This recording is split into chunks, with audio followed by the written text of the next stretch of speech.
Big TV ప్రేక్షకులకు నమస్కారం. పసిడి పండుగ అక్షయ తృతీయ ప్రత్యేక కార్యక్రమానికి సాదర స్వాగతం. అక్షయ తృతీయ పర్వదినం నాడు పెళ్లి కాని వారు ఆచరిస్తే అతి కొద్ది కాలంలో వారికి వివాహం జరిగే అవకాశం ఉందని పురాణాలు చెప్తున్నాయి. మరి ఆ వ్రతం ఏంటి, ఎలా చేయాలి, దానికి కావాల్సిందేంటో తెలుసుకుందాం. ఈ వ్రతాన్ని లక్ష్మీనారాయణలు గౌరీ శంకర్ని ఉద్దేశించి చెయ్యాలి.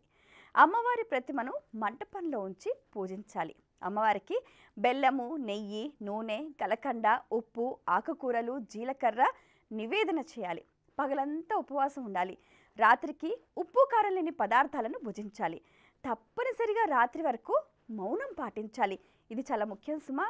ఈ వ్రతాచరణ వల్ల సచీదేవి అలాగే అరుంధతి దేవి కూడా చాలా అద్భుతమైన ఫలితాలు పొందారు అని చెప్పి మనకు పురాణాల ద్వారా అవగతమవుతుంది. అక్షయ తృతీయ రోజున ఉప్పును విసర్జించటం వల్ల అమ్మవారు సంతోషించి లావణ్యాన్ని, రూప సౌభాగ్యాన్ని ప్రసాదిస్తుందని భవిష్య పురాణం చెబుతోంది. లక్ష్మీదేవితో పాటు గౌరీదేవికి కూడా ఈ రోజున విధి విధానంగా పూజలు చేయాలి. సూర్యోదయానికి ముందే నిద్రలేచి స్నానాది కార్యక్రమాలు పూర్తి చేసుకోవాలి. విష్ణుమూర్తిని ప్రార్థన చేయాలి. దేవతలతో పాటు పితృదేవతలను కూడా ఆరాధించాలి. యథాశక్తిగా గోదానం, భూదానం, సువర్ణదానం, వస్త్రదానం చేయాలి. ముత్తైదువులు చిన్ని కృష్ణుడికి, గౌరీదేవికి డోలోత్సవం నిర్వహించాలి. డోలోత్సవం అంటే ఉంజల సేవ. అలాగే ముత్తైదువులకు, కన్యలకు సుమంగళి ద్రవ్యాలు అంటే బొట్టు, కాటుక, పసుపు, కుంకుమ, పువ్వులను దానంగా ఇవ్వాలి. వీటితో పాటు నూతన వస్త్రాలను, శనగలను వాయిన దానం ఇవ్వాలి. దీనివల్ల దీర్ఘ సుమంగళి యోగం కలుగుతుంది అన్నది పురాణ వచనం. మరి పెళ్లి కాని వారంతా ఈ వ్రతం చేసి చక్కటి ఇష్టమైన వారి జీవిత భాగస్వామిని పొందుతారని ఆశిద్దాం. అక్షయ తృతీయ రోజుకు ఎన్నో ప్రత్యేకతలున్నాయి. అవేంటో తెలుసుకుందాం.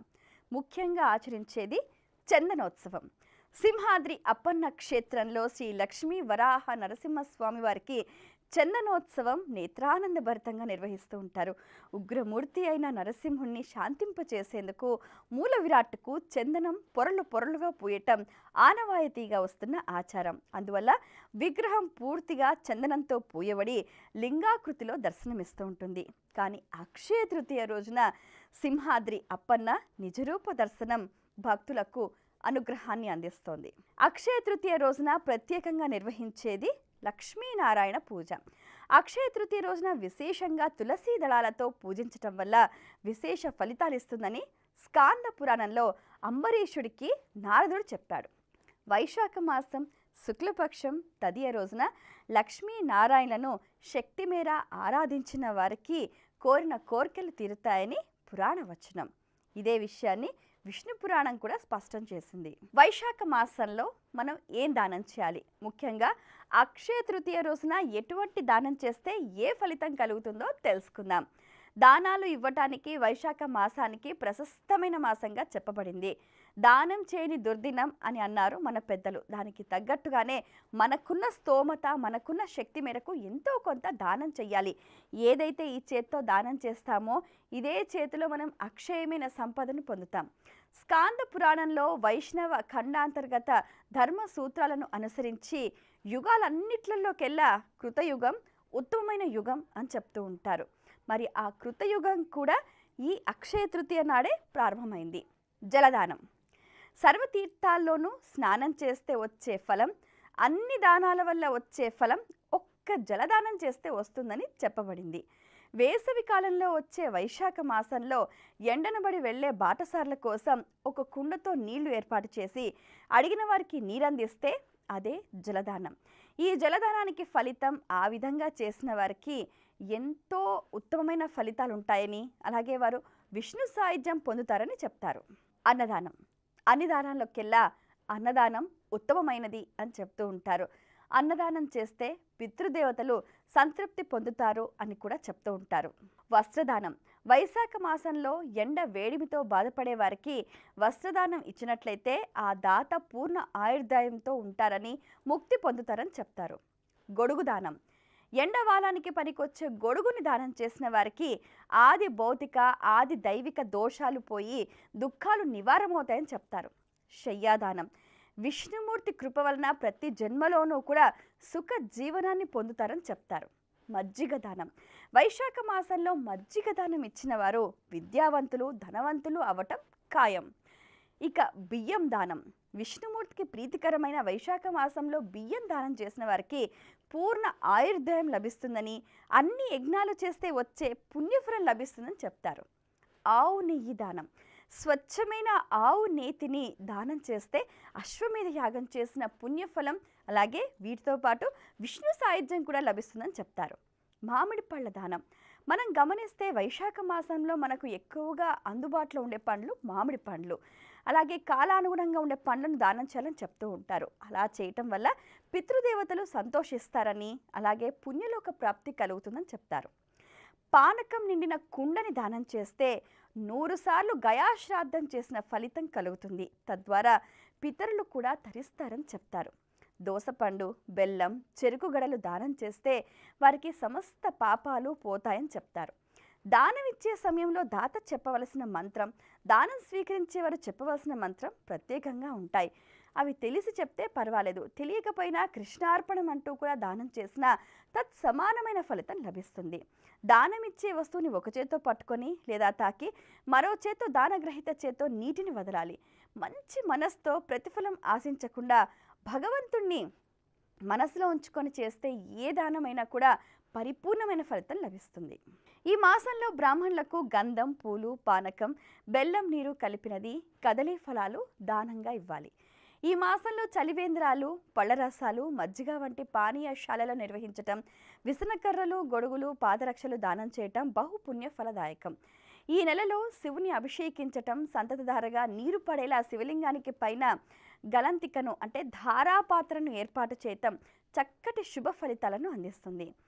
చాంద్రాయణాది ప్రాయశ్చిత్త వ్రతాలకు ఈ మాసం కూడా చాలా ఉత్తమోత్తమైనదని చెప్తూ ఉంటారు. ఈ అక్షయ తృతీయ నాడు చేసే దానాలు ఎంతో చక్కటి ఫలితాన్ని ఇస్తాయని, అలాగే గంగలో స్నానం చేసి పితృదేవతలకు తర్పణలు నిర్వహిస్తే అసలు వారికి ఉత్తమ గతులు కలుగుతాయని చెప్తారు. ముఖ్యంగా యవలు, గోధుమలు, చెనకాలు మొదలైన వాటిని నీళ్లతో నిండిన కుండలను యథాశక్తిగా దక్షిణ తాంబూలాలతో బ్రాహ్మణులకు దానం ఇవ్వాలి. అందువల్ల మరుజన్మలో చక్కటి క్షత్రియుడిగా పుట్టి అక్షయమైన సంపదలు కలుగుతాయన్నది ప్రతీతి. కృత, త్రేత, ద్వాపర యుగాలు కూడా ఈ అక్షయ తృతీయ నుండే ప్రారంభమయ్యాయని విష్ణు పురాణ కథనం. ఉదయమే అభ్యంగన స్నానం చేసి యవలు, గోధుమలు, పెసలు, శనగలు మొదలైన వాటిని దానం చేస్తారు. పెరుగు, అన్నంను కూడా కొందరు దానం చేస్తారు. అలా చేస్తే శాశ్వతంగా కైలాసంలో స్థానం లభిస్తుందని భవిష్య పురాణం చెబుతుంది. దేవీ పురాణం కూడా ఇదే విషయాన్ని స్పష్టం చేసింది. పితృదేవతలకు శ్రాద్ధం చేయాలి. శ్రాద్ధం అంటే మీరు చెడుగా ఆలోచించకుండా పితృదేవతలకు కడుపు నిండా భోజనం పెట్టడం, శ్రద్ధగా చేసే కర్మ శ్రాద్ధం. పితృదేవతల పట్ల భక్తి శ్రద్ధలతో నిర్వహించే ఏ కార్యమైనా వారి వంశాన్ని ఉద్ధరింపు చేస్తుంది. అలాగే ఈ రోజున ఉప్పు తినకుండా ఉండి చక్కెర కలిపిన పాలాలు తింటే చాలా అద్భుతమైన ఫలితాలు అని చెప్తూ ఉంటారు. ఈ అక్షయ తృతీయ రోజు చేసే జపాలు, హోమాలు, పితృతర్పణాలు అక్షయమవుతాయని స్మృతి గ్రంథాలు చెప్తున్నాయి. అక్షయ తృతీయ రోజున గొడుగు, చెప్పులు, గోవు, భూమి, బంగారం, వస్త్రాలు, నీరు నిండిన ఘటము దానం చేస్తే ఎంతో పుణ్యమని భవిష్య పురాణ వచనం. ఈ రోజు చేసే పుణ్య కార్యాలు క్షయం కాకుండా ఉంటాయని, అందుకే దీన్ని అక్షయ తృతీయ అంటారని శ్రీకృష్ణుడు ధర్మరాజుకు చెప్పాడు. ఈ రోజున ముఖ్యంగా ఉదకుంభదానం అంటే నీటితో కుండ దానం చెయ్యాలన్నమాట. చలువ కలిగించే పదార్థాలు, పానకం, వడపప్పు వంటివి విష్ణుకు నివేదించాలి. మామిడి పళ్ళు, విసనకర్ర విష్ణు ప్రీతిగా మనం దానం చేయాలి. ఇలా భక్తి శ్రద్ధలతో ఏది దానం చేసినా ఆ ఫలితం అక్షయమవుతుంది. వారి తరతరాలకు తరగని సంపదను అందిస్తుంది. అక్షయ తృతీయ పర్వదినాన మనం ఆచరించే విధి విధానాలతో పాటుగా జపించాల్సిన మంత్రం ఏంటి, అలా జపిస్తే వచ్చే ఫలితం ఏంటో తెలుసుకుందాం. ముఖ్యంగా పరమ పవిత్రమైన మహోన్నతమైన అక్షయ తృతీయ రోజున ప్రతి ఒక్కరూ జపించాల్సిన మంత్రం సులువైన మంత్రం, 12 అక్షరాలతో కూడిన మంత్రం ఓం నమో భగవతే వాసుదేవాయ. ఈ మంత్రం గురించిన ప్రస్తావన మనకు విష్ణు పురాణంలో కనిపిస్తుంది. ఈ మంత్రంతో విష్ణువుకు సంబంధించి చాలా రహస్యాలు దాగి ఉన్నాయని ఆగమ శాస్త్రం కూడా చెప్తోంది. అక్షయ తృతీయ రోజున మహాపర్వదినమైన ఆ రోజున విధిగా ఓం నమో భగవతే వాసుదేవాయ అనే ఈ మంత్రాన్ని జపించాలని శ్రీ ఆది శంకరాచార్యులు వారు రాసిన అపరోక్షానుభూతి గ్రంథంలో కూడా స్పష్టంగా తెలియచేశారు. కాబట్టి ప్రతి ఒక్కరూ కూడా ఈ మంత్రాన్ని జపించి ఆ మంత్రం ద్వారా వచ్చే అక్షయమైన పుణ్యఫలాన్ని పొందుతారని ఆశిస్తున్నాము. అక్షయ తృతీయ అనగానే ప్రతి ఒక్కరూ కూడా అంబరానంటే సంబరంతో బంగారాన్ని కొనుక్కోవాలి, బంగారాన్ని ఇంటికి తెచ్చుకోవాలి, లక్ష్మీదేవిని బంగారు రూపంలో ఆహ్వానించాలి, వారి దగ్గర స్థిరంగా ఉంచుకోవాలని ఆశపడుతూ ఉంటారు. ఇంతకీ బంగారానికి అక్షయ తృతీయకి ఉన్న సంబంధం ఏంటో చూద్దాం. అక్షయ తృతీయ వచ్చిందంటే చాలు బంగారు దుకాణాలన్నీ కూడా కిటకిటలాడిపోతూ ఉంటాయి. అక్షయ తృతీయ రోజున బంగారం కొనాలి అని అనుకునే వారికి ఒక ముఖ్యమైన విషయం చెప్పాలి. ఈరోజు బంగారం కొనటం కాదు, బంగారం దానం చేస్తే అక్షయమైన ఫలితం లభిస్తుంది. మనకున్న 16 దానాల్లో కూడా సువర్ణ దానం అని చెప్పారు. అది ఈరోజు చేస్తే ఇంకా అద్భుతమైన ఫలితాలు ఉంటాయి. బంగారం అనగానే మన సౌందర్యాన్ని మరింతగా ఇనుమడింపచేసే ఒక ఉత్తమమైన సాధనం అని చెప్తూ ఉంటారు. మరి అది ఔషధంగా కూడా పనిచేస్తుంది అని మనకు శాస్త్రాలు తెలియచేస్తున్నాయి. ఆయుర్వేదంలో బంగారానికి విశేషమైన ప్రాధాన్యత ఉంది. బంగారాన్ని స్వర్ణ భస్మం రూపంలో కూడా ఉపయోగిస్తారు. నేరుగా బంగారు ఆభరణాలు ధరించడం కూడా ఆరోగ్యానికి ఎంతో మేలు చేస్తాయని మనం చాలామందికి తెలియదు, కానీ అది నిజం. మనం బంగారు ఆభరణాలను విలాసం, సంప్రదాయంలో భాగంగా ధరిస్తూ ఉంటాం. ఎందుకంటే అది శరీరానికి అనేక ఔషధ ప్రయోజనాలను కూడా అందిస్తూ ఉంటుంది. బంగారంలో అనేక ఔషధ గుణాలు కూడా పుష్కలంగా ఉన్నాయి. ఇదే విషయం చాలా అధ్యయనాల ద్వారా కూడా వెల్లడైంది. పూర్వకాలంలో రాజులు, చక్రవర్తులు, రాణులు బంగారు ఆభరణాలను ధరించేవారు. మన పూర్వకాలంలో పెద్దలైతే 7 వారాల నగలు కూడా ధరించేవారు. ఒక్కొక్క రోజు ఏ వారానికి ఆ వారం ఆ నగలు ధరించడం వల్ల అందులో ఉన్న శక్తి శరీరానికి అద్దేదని చెప్తూ ఉంటారు. రాణులు తమ చర్మానికి అంటుకునే ఆభరణాలను ధరించేవారు. ఎందుకంటే బంగారం మొత్తం ఆరోగ్యానికి అనేక రకాల ప్రయోజనాలను అందిస్తుంది. ఆయుర్వేదం ప్రకారం బంగారు ఆభరణాలు శరీరానికి దగ్గరగా ధరించాలి. ఎందుకంటే ఇది శరీరానికి అనేక ప్రయోజనాలను అందిస్తుంది. అంతేకాదు రోగ నిరోధక శక్తిని కూడా పెంచుతుంది.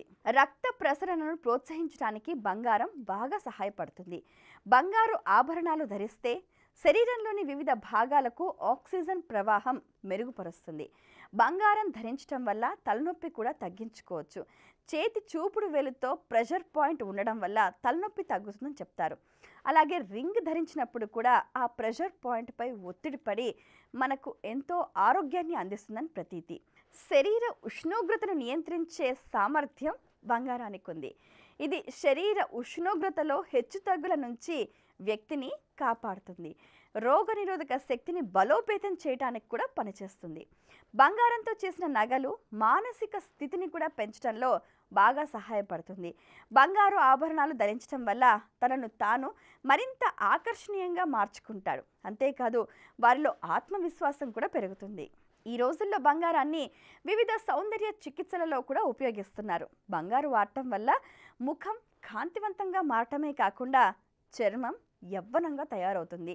బంగారం చర్మ ఆరోగ్యాన్ని కూడా మెరుగుపరచడంలో సహాయపడే యాంటీ ఏజింగ్ లక్షణాలను కలిగి ఉందని చెప్తూ ఉంటారు నిపుణులు. మెరుగైన మానసిక ఆరోగ్యం బంగారం ద్వారా కూడా సానుకూల ఫలితాలను అందిస్తుంది అని నిపుణులు చెప్తూ ఉంటారు. బంగారు ఆభరణాలు ధరించడం వల్ల ఒత్తిడి మరియు ఆందోళన స్థాయిలు తగ్గుతాయని, మానసిక స్థితి మెరుగుపడుతుందని మరియు సానుకూలత, ఆనందం యొక్క భావాలు పెంచుతాయని చెబుతూ ఉంటారు. ఎందుకంటే బంగారం మనస్సు మరియు శరీరంపై ప్రశాంతతను మరియు ఉపశమన ప్రభావాన్ని చూపుతుందని విశ్లేషకుల అంచనా. జీవితంలో ప్రతి ఒక్కరూ కూడా లక్ష్మీ కటాక్షం కోసం ప్రయత్నం చేస్తూ ఉంటారు. అయితే వ్యాపార సంబంధిత విషయాలలో లావాదేవీలు జరిపేటప్పుడు అనేక రకాల ఆటంకాలు, సంకటాలు ఎదురవుతూ ఉంటాయి.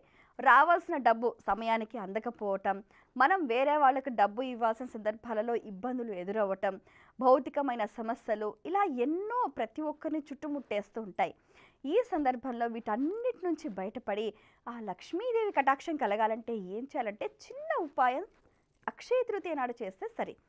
అక్షయ తృతీయ రోజున మనం ప్రాతకాలమే లేచి శుచిగా స్నానం ఆచరించి ఉదయం 6 గంటల నుంచి 7 గంటల 15 నిమిషాలు, ఒక గంటంబో సమయం మనం కేటాయించామనుకోండి, జీవితంలో అక్షయమైన సంపద మీ సొంతం అవుతుంది. చిన్న పరిహారం, ఒక చిన్న పీట, దానిపైన ఎరుపు లేదా పసుపు వస్త్రాన్ని పరచాలి. అయితే దానిపైన దక్షిణావృత శంఖం పెట్టాలి. పక్కన ఒక గిన్నెలో బియ్యం పెట్టుకోవాలి. మనం ఏం చేయాలి, ఏకాగ్ర చిత్తంతో మనస్సు నిండా అమ్మవారి స్వరూపాన్ని ఉంచుకొని చక్కటి మంత్రాన్ని జపించాలి. ఆ మంత్రాన్ని జపిస్తూ కొద్ది కొద్దిగా బియ్యం దక్షిణావృత శంఖంలో వేస్తూ ఉండాలి. ఆ మంత్రం ఏంటంటే, ఓం శ్రీం హ్రీం దారిద్ర్య వినాశిని ధనధాన్య సమృద్ధి దేహి దేహి కుబేర శంఖ విద్యే నమః. మళ్ళీ చెప్తున్నా, ఓం శ్రీం హ్రీం దారిద్ర్య వినాశిని ధనధాన్య సమృద్ధి దేహి దేహి కుబేర శంఖ విద్యే నమః.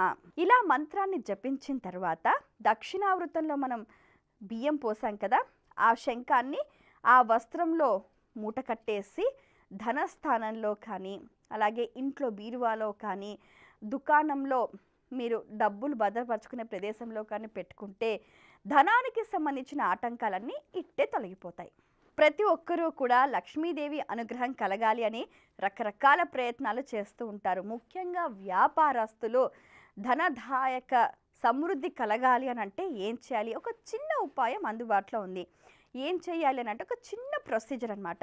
ఒక రాగి ప్లేట్ తీసుకోవాలి, లేదా ఒక వెండి ప్లేట్ తీసుకోవాలి, బియ్యం పోయాలి, అలాగే ఒక కొబ్బరికాయను తీసుకొని పీచు తీసేసి కుంకుమతోటి శ్రీ అని రాయాలి. అది ఆ బియ్యం పోసిన పళ్ళెం పైన పెట్టాలి. అలాగే మహాలక్ష్మి యంత్రం పెట్టాలి. చక్కటి నెయ్యి దీపం వెలిగించాలి. అలాగే అమ్మవారికి సంబంధించి పుష్పాలు, ఎర్రటి పుష్పాలు సమర్పించాలి. అలాగే అమ్మవారికి పాలతో చేసిన నివేదన పెట్టాలి. ఇంకా జపమాల తీసుకొని మనం చక్కటి మంత్రాన్ని జపించాలి. ఆ మంత్రం ఏంటంటే, ఓం ఐం శ్రీం మహాలక్ష్మి కమలధారిణ్యే గరుడ వాహన్యే శ్రీం ఐం నమః. ఈ మంత్రాన్ని 5 జపమాలలు లేదా 7 జపమాలలు లేదా 11 సార్లు జపమాలతోటి ఈ మంత్రాన్ని జపించాలి. ఇలా 5 రోజులు చేయాలి. సాయం సంధ్య వేళ చక్కగా ఈ వ్రతాన్ని ఎవరైతే చేస్తారో వారికి అఖండమైన లక్ష్మీ ప్రాప్తి కలుగుతుందనేది ప్రతీతి. స్థిరలక్ష్మి సాధన, ఇది చాలా సులువైన సాధనా పద్ధతి అండి. దీనికి కావాల్సింది ఏంటంటే 7 గోమతి చక్రాలు, ఒక చిన్న జపమాల ఉంటే సరే. ఎంతో అద్భుతంగా లక్ష్మీదేవి అనుగ్రహం మనం పొందొచ్చు. అయితే మనందరికీ తెలుసు, లక్ష్మీదేవి చంచలాన్ని, ఎప్పుడూ ఒక చోట స్థిరంగా ఉండదు. సాధకుడు లక్ష్మీదేవి అనుగ్రహం కోసం రకరకాలుగా ప్రయత్నాలు చేస్తూ ఉంటాడు. అయితే లక్ష్మీదేవి అనుగ్రహం శీఘ్రంగా పొందాలి అని అంటే అనువైన రోజు అక్షయ తృతీయ. ఆ రోజున ఉదయాన్నే చక్కగా శుచిగా స్నానం చేసి ఉత్తర దిక్కుగా కూర్చొని ఒక పీట పెట్టుకొని దానిపైన ఒక పసుపు రంగు వస్త్రాన్ని పరిచి దానిపైన గోధుమలు వేయాలన్నమాట. వేసిన తర్వాత 7 గోమతి చక్రాలను పెట్టాలి. పెట్టిన తర్వాత ఒక్కొక్క గోమతి చక్రానికి బొట్టు పెట్టాలి, కుంకుమ ధారణ చేయాలి. ఒక్కొక్క గోమతి చక్రం దగ్గర ఒక్కొక్క రూపాయి బిళ్ళ పెట్టాలి. ఒక్కొక్క గోమతి చక్రం దగ్గర పుష్పాలను సమర్పించాలి. ఈ గోమతి చక్రాలే ఎందుకు అని అంటే అవి లక్ష్మీదేవి స్వరూపాలు కాబట్టి 7 అనే సంఖ్యకు కూడా చాలా ప్రశస్త్యం ఉందన్నమాట. 7 తరాలుగా మనకు ఏవైనా దోషాలున్నా కూడా అవన్నీ పోతాయి. చిన్నిపాటి సాధన. అయితే మనం ఏం చేయాలి? చక్కగా 7 జపమాలలు అన్నమాట. ఓం హ్రీం క్లీం మహాలక్ష్మే నమః. ఈ మంత్రాన్ని 7 సార్లు జపమాల, అంటే ఒక జపమాల 108 సార్లు, అలా 7 జపమాలలు చేయాలి. అలా చేసి చక్కగా అమ్మవారికి పాలతో చేసిన పదార్థాన్ని నివేదన చేయాలి. అలాగే అక్షయ తృతీయ రోజున రాత్రి కూడా ధూపం, దీపం, నైవేద్యం, మంగళారతి సమర్పించాలి. మరుసటి రోజు ఉదయం ఇవన్నిటినీ కూడా పదార్థాన్ని ఎవ్వరూ తొక్కని చోట వాసన చూసి పడేయాలి. అలా చేస్తే మీ ఇంట్లో దరిద్ర దేవత దూరం అయిపోయి లక్ష్మీదేవి గల్లు గల్లుమంటూ ఇంట్లో చక్కగా స్వాగతిస్తూ మీ ఇంట్లో స్థిరంగా ఉంటుంది. అఖండమైన లక్ష్మీ అనుగ్రహం కోసం, అఖండమైన ధన ప్రాప్తి కోసం అక్షయ తృతీయ రోజున ఈ చిన్ని పరిహారం చేస్తే సరి. మనకు కావాల్సింది ఏంటి?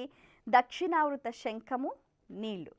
అక్షయ తృతీయ రోజున చక్కగా ప్రాతకాలమే లేచి స్నానం చేసి సూర్యుడికి ఒక నమస్కారం పెట్టి మనం తూర్పు దిక్కుగా కూర్చొని ఒక పీట పెట్టి దానిపైన ఒక వస్త్రం పరిచి దక్షిణావృత శంఖాన్ని పెట్టుకోవాలి. మహాలక్ష్మీదేవి స్తోత్రాన్ని ఎంతో చక్కగా భక్తి శ్రద్ధలతో ప్రతి ఒక్కరికి వచ్చు మహాలక్ష్మి స్తోత్రం. ఆ స్తోత్రాన్ని చదువుతూ పక్కన మనం పెట్టుకున్న నీళ్లు దక్షిణావృత శంఖంలో పోస్తూ ఉండాలి. అలా మనం 11 సార్లు చేయాలన్నమాట. ఆ తర్వాత ఆ నీటిని మన ఇంట్లో ఉన్న అన్ని గదుల్లో కూడా సంప్రోక్షణ చేయాలి.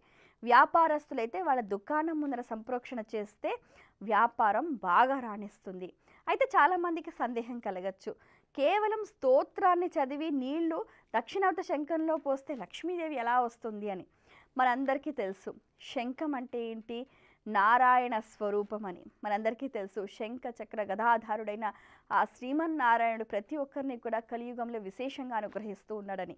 అయితే జలం జగతికి జీవనాధారం, జలం నారాయణ స్వరూపం. జలానికి ఏంటి అని అంటే ఒక గ్రహణ శక్తి ఉంటుందన్నమాట, ఏదైనా గ్రహిస్తుంది శీఘ్రంగా. మనం స్తోత్రం చదవటం వల్ల, ప్రతి ఒక్క అక్షరం మనం పలకటం వల్ల ఆ అక్షరం, మంత్రం, ఆ శబ్దం, ఆ శక్తి ఆ నీళ్లకు చేరుతుందన్నమాట. మనం ఎప్పుడైతే ఒక 11 సార్లు మనం ఆ స్తోత్రాన్ని చదవటం వల్ల ఆ జలానికి శక్తి ఏర్పడుతుంది. ఆ శక్తివంతమైన జలాన్ని మనం ఇంట్లో అన్ని ప్రదేశాలలో సంప్రోక్షణ చేయటం వల్ల మన ఇంట్లో ఉన్న నెగిటివిటీ అంతా వెళ్ళిపోయి చక్కటి లక్ష్మీ అనుగ్రహం మనకు కలుగుతుంది. అలాగే దీర్ఘకాలిక రోగాలతో బాధపడేవారు అక్షయ తృతీయ రోజున ఈ చిన్ని పరిహారం చేస్తే సరి, వారికి పరిపూర్ణమైన ఆరోగ్యం లభిస్తుంది. ఏం చెయ్యాలి అని అంటే, అక్షయ తృతీయ రోజున సాయం సంధ్యా సమయాన చక్కగా శుచిగా ఒక ప్రదేశంలో కూర్చొని ఒక పీటను పెట్టుకొని చక్కగా వస్త్రం పరిచి దక్షిణావృత శంఖం పెట్టుకోవాలి. అలాగే మహాలక్ష్మీదేవి స్తోత్రాన్ని 11 సార్లు పారాయణం చేయాలి. ఒక్కొక్కసారి పారాయణం చేసినప్పుడు కొన్ని బియ్యపు గింజలను దక్షిణావృత శంఖంలో వెయ్యాలి. అలా 11 సార్లు అయిన తర్వాత ఆ శంఖంతో కూడిన ఆ బియ్యం అదన్నిటినీ ఆ వస్త్రంలో చుట్టేసి రోగగ్రస్తుడైన ఆ వ్యక్తికి పైనుంచి కిందికి, కింద నుంచి పైకి ఒక 3 సార్లు దిగదుడుపు చేసి ఎవ్వరూ తొక్కని ప్రదేశంలో దాన్ని విసర్జన చేయాలి. అలా చేస్తే వారికి ఉన్న అనారోగ్యం అంతా కూడా పోతుంది. ఎందుకు అనంటే, ఎప్పుడైతే వీళ్ళు ఒక మంత్ర జపాన్ని అంటే ఒక స్తోత్రాన్ని అమ్మవారిని స్తుతిస్తూ, బియ్యం అంటే నారాయణ స్వరూపం, మంత్రం, ఈ శక్తులన్నీ కలిసి ఏంటంటే ఆ వ్యక్తికి ఉన్న రోగాన్ని కూడా నయం చేస్తుంది. కాబట్టి అక్షయ తృతీయ రోజున ఈ చిన్ని పరిహారం చేయండి, అద్భుతమైన ఫలితాలు పొందండి. చార్ధామ్ యాత్ర అక్షయ తృతీయ రోజున ప్రారంభించి దీపావళి వరకు కొనసాగిస్తారు. గంగోత్రి, యమునోత్రి, కేదార్నాథ్, బద్రీనాథ్ ఆలయాలను చార్ధామ్ అంటారు. మానవ జన్మను చరితార్థం చేసుకోవటానికి ఉత్తమమైనదని చెప్తూ ఉంటారు. మరి ఈ అక్షయ తృతీయ రోజునే ఆ 4 దేవాలయాలను తెరుస్తారు. ఇవే కాకుండా పలు దేవాలయాల్లో దేవీ దేవతలకు ఈ రోజున గంధలేపనం చేస్తారు. పూరిలోని జగన్నాథ రథాలను అక్షయ తృతీయ రోజున నిర్మించడం ప్రారంభిస్తారు. హైదరాబాద్లో ప్రసిద్ధి చెందిన ఖైరతాబాద్ గణేష విగ్రహ నిర్మాణానికి సంబంధించి కర్ర పూజను కూడా అక్షయ తృతీయ రోజే నిర్వహిస్తారు. లక్ష్మీదేవిని, గణపతిని వ్యాపారస్తులు విశేషంగా అక్షయ తృతీయ రోజున ఆరాధిస్తూ ఉంటారు. ఉత్తర భారతదేశంలో అఖా తీజ్ అంటూ ఉత్సవ వేడుకలను మిన్నంటే సంబరంతో నిర్వహిస్తూ ఉంటారు. జైనులకు సంబంధించిన ఉత్సవాలు కూడా అక్షయ తృతీయ రోజున నిర్వహిస్తూ ఉంటారు. అక్షయ తృతీయ నాడే వేల సంఖ్యలో పెళ్లిళ్ళు జరుగుతూ ఉంటాయి.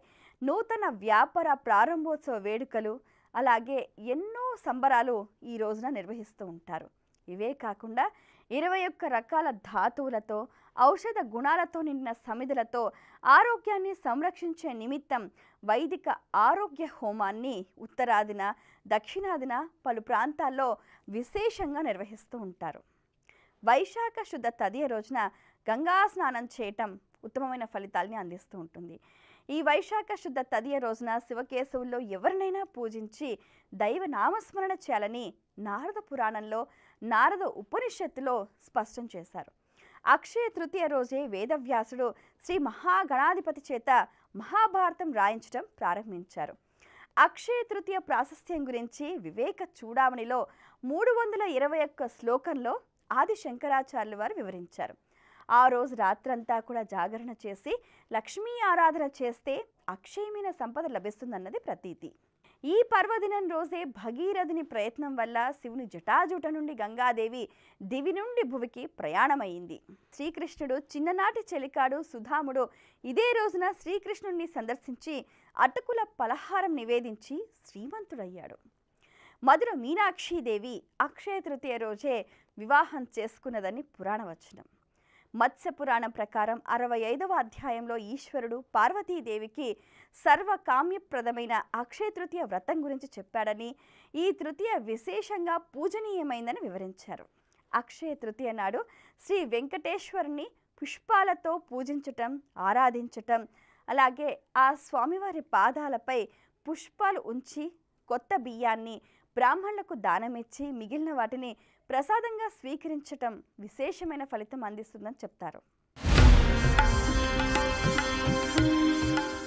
అక్షయ తృతీయ ఈ సంసారం అనే భవసాగరాన్ని దాటడానికి చక్కని ఆధ్యాత్మిక మార్గం.